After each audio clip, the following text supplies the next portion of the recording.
Hello guys, Soni daughter के morning के तो नहीं कहा जाएगा, आफ्टरनून के मिनी ब्लॉग में आपका स्वागत है। मैं स्वस्थ मस्त हूँ लेकिन इतनी नहीं हूँ क्योंकि कल से ही मैं स्टोमक पेन और कहते हैं बैक पेन से सफ़र कर रही हूँ। बहुत ज़्यादा ही दिक्कत हो रही है। इस बार की काम करने का भी मन नहीं हो रहा कुछ भी, क्योंकि उठा ही नहीं जा रहा। लेकिन ऐसा नहीं हो सकता ना कि हमारे सोचने से ही सब कुछ चल जाए। काम तो सारे करने ही है, चाहे बाहर के हो चाहे घर के हो। तो घर के भी काम कर ही रही हूँ धीरे धीरे धीरे धीरे धीरे धीरे, क्योंकि जब करने ही है तो उसको जब चाहे अभी करो चाहे बाद में करो, करने तो है ही है, तो फिर उसको बाद में के लिए क्या टालना। तो कल भी मेरे को शाम को किसी काम से मार्केट जाना था। किसी काम से क्या, कन्फेक्शनरी के काम से, क्योंकि बिस्किट वगैरह हस्बैंड के खाने बिल्कुल ख़त्म हो गए थे और जो पड़े थे वो नहीं खाते, तो इस करके जाना पड़ा।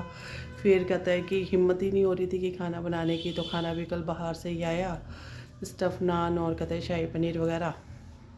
तो बस कल का दिन तो ऐसे ही निकला और मन ही नहीं किया है ब्लॉग बनाने का। फिर भी साईचरितमानस का मैंने 10वां अध्याय का वो डाल दिया था, क्योंकि वो उस रूटीन को तो मैं कैसे भी छोड़ सकती ही नहीं हूँ।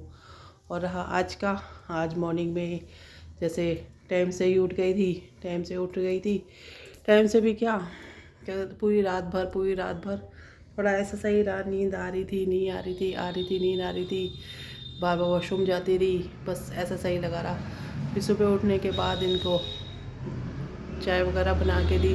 फिर अपने लिए बीच में गर्म पानी पीना छोड़ दिया था, आज से गर्म पानी वगैरह भी पीना स्टार्ट किया। एक तो गैस की प्रॉब्लम होती है, एक तो पेन वगैरह इतने हो रहे हैं जो उससे ज़्यादा, तो उसमें भी काफ़ी रिलीफ मिले। क्योंकि 2 दिन से तो कंटिन्यूसली मैं टैबलेट खा ही रही थी, तो लेकिन टैबलेट खाने से भी कि कोई फ़ायदा नहीं है। इतनी टैबलेट खानी भी सही नहीं रहती। ये शरीर के लिए कुछ ना कुछ उनके साइड इफ़ेक्ट, फ़िलहाल थोड़ी देर के लिए तो हमें फ़र्क मिल जाता है, लेकिन उसके साइड इफ़ेक्ट बहुत ज़्यादा होते हैं। तो इसके लिए आज मैं सुबह से ही ये प्लान करके बैठी थी कि ऐसे भी चाहे गर्म पानी पीऊँ, चाहे अदरक वाला पानी पीऊँ, चाहे कैसे भी पीऊँ, लेकिन मैं कहता है कि टैबलेट नहीं खाऊंगी। तो टैबलेट खाई नहीं, गर्म पानी पिया। फिर उसके बाद पेन ड्राइव में थी फ़ोटोग्राफ्स वगैरह अभिला की वेडिंग की, तो वो देख रहे थे। काफ़ी 3-4 हज़ार है, तो एक रोज़ एक जब जब टाइम मिलता है रोज़ एक एक फ़ोल्डर देख लेते हैं। बाकी सिलेक्शन वगैरह तो वो वहीं से सौरभ जी में दमाजी ही करके भेजेंगे। 2 साइड की एल्बम बननी है, बस जल्दी ही बन कर आ जाएगी। और फिर उसको देखने के बाद फिर बनाया, कहता है कि इनके लिए ब्रेकफास्ट में मैंने सोचा कि रोज़ पराठे क्या बनाने। तो आज मैंने मंगाया था, वो इनसे बात कर रही थी पोहे की, मैं तो बात ही कर रही थी, फिर वो पोहे का पैकेट ले ही आया तो पोहा बनाया। इन लोगों को तो स्टफ पराठे पसंद है, लेकिन रोज़ मुझसे, अब मैंने नाश्ता ब्रेकफास्ट करना शुरू किया है तो मेरा मन तो नहीं करता भैया रोज़ पराठे खाने का। तो पोहा उपमा ऐसी हल्की हल्की चीज़ें ही बनाया करूँगी, क्योंकि सुबह एक पराठा खाने के बाद भी 11:30-12 बजे नाश्ता होता है। फिर दोपहर को एक पराठा खाने के बाद भी दोपहर को भूख नहीं लगती। 2 दिन से मैं खाली सब्जी और रायता वगैरह ही बस खा रही थी। तो बस यही है, इतना सभी है बस अब बताने को। तो इसी के साथ अब मैंने कहता कि नाश्ता वास्ता कराने के बाद इनको चाय पानी और दोबारा बना के देने के बाद अब मैं कर रही हूँ थोड़ी देर रेस्ट।